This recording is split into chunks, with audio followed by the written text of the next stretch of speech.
Marriage, I always believed, was built on compromise. Two people learning to bend, to sacrifice, to meet halfway. For 15 years, I thought Laura and I had done just that. We built a home, raised two kids, paid our bills, shared inside jokes only we could understand. From the outside, we looked steady, solid, even enviable. But behind the walls of our suburban home, cracks had been spreading. Not the kind you see in arguments or slammed doors, but the quiet, subtle kind. Cracks you don't notice until the light shines through. The intimacy had faded slowly, like a candle flickering out in the wind. At first, I chalked it up to stress, exhaustion, the chaos of raising children. I told myself it was just a season, and seasons always change. But when months stretched into years, I couldn't ignore it anymore. One evening, after another failed attempt to close the distance between us, I asked her plainly, "Laura, do you even want to be close anymore?" She didn't hesitate. Her voice was calm, flat, like she'd rehearsed it. "Once a month. That's all I'm willing to do. Don't push for more." Her words landed like a verdict. Not a suggestion. Not a compromise. A decree. I stared at her, searching for some trace of the woman I married. The one who used to surprise me with kisses in the grocery aisle, who used to laugh when I pulled her close at red lights. But all I saw was indifference. Something inside me hardened that night. If she wanted intimacy once a month, then fine. I decided I'd match her rule with one of my own. I'd only come home once a month. At first, I don't think she believed me. When I packed a small bag and left the next morning, she raised an eyebrow but said nothing. She probably assumed I'd cool off and be back by dinner. But when the days stretched into weeks, her silence began to crack. And by the time I finally walked back through that door, exactly 1 month later, it wasn't indifference waiting for me. It was panic. When I pushed open the door after 30 days away, Laura was pacing the living room. Her hair was tied up in a messy bun, her phone clutched tight in her hand. She spun around the second she saw me, eyes wide, voice trembling between anger and fear. "Where the hell have you been?" she snapped. I set my bag down calmly, not raising my voice.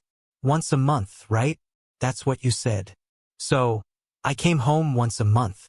For a moment, she just stared at me, confusion fighting with disbelief. Then her face flushed red. "That's not what I meant. You can't just disappear." I cut her off gently but firmly. "Laura, you dictated the rules.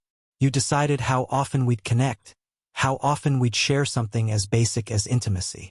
If you can ration me like that, then why can't I ration myself too?" Her lips trembled. She opened her mouth, but no words came. For the first time in years, she didn't have control of the conversation. I walked past her into the kitchen, pulled out a chair and sat down. "Do you know what it feels like to give everything to someone who only sees you as convenient? To spend your life hoping for affection that's treated like charity?" Her arms folded tightly across her chest. "You're being dramatic." "No," I said quietly. "I'm being honest." The silence that followed was heavy, pressing against the walls. The kids were at her sister's for the weekend, so it was just us, no distractions, no buffer. Just truth hanging in the air. Finally, she slammed her phone down on the table. "So what now? You come home once a month and think that proves some kind of point?" I leaned back, exhaling slowly. "It's not about proving a point, Laura. It's about showing you what it feels like when presence becomes absence. When the person you love decides you don't deserve more than scraps." Her eyes glistened, but whether from anger or something deeper, I couldn't tell. "You can't just walk away from a marriage like that," she whispered. But what she didn't realize was, I already had. That night, I didn't sleep in our bedroom. I laid on the couch, staring at the ceiling, thinking about how long I had been carrying the weight of loneliness in a house full of walls but no warmth. The irony wasn't lost on me. Two people under one roof, yet worlds apart. In the morning, Laura tried a softer approach. She came into the kitchen while I was making coffee, her voice low, almost rehearsed. "Maybe we can fix this. Maybe I just need time." I looked at her, really looked at her, and realized how many times I'd heard those same empty promises. Time, space, later. Words that had built a cage around me, convincing me to wait, convincing me to hope.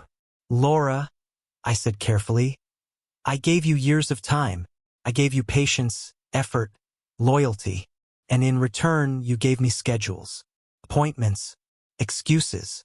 She turned away, shoulders slumping as if my words had finally landed where they should have years ago. So, what do you want from me? The truth came out sharper than I expected.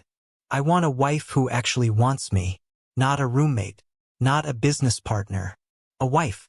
And if that's too much to ask, then maybe I've been asking the wrong person all along. The silence stretched again, but this time I didn't feel crushed by it. Instead, it felt liberating, like chains breaking. By evening, I had packed a larger bag. Not just a few clothes, but essentials, shoes, documents, things you don't take if you're planning to return. Laura watched from the hallway, her expression unreadable. She didn't beg me to stay. She didn't reach out to stop me. She just stood there, the same way she had stood there for years, distant, detached, absent.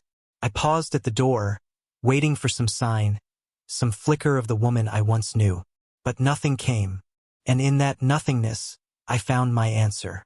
When I closed the door behind me, I didn't feel anger. I didn't feel heartbreak. What I felt was something I hadn't felt in years, peace. And here's the thing about peace. Once you taste it, you realize how starved you were. You realize silence can be cruel in the wrong home, but healing in the right one. That night, for the first time in a long time, I wasn't mourning what I lost. I was grateful for what I finally found, the strength to walk away.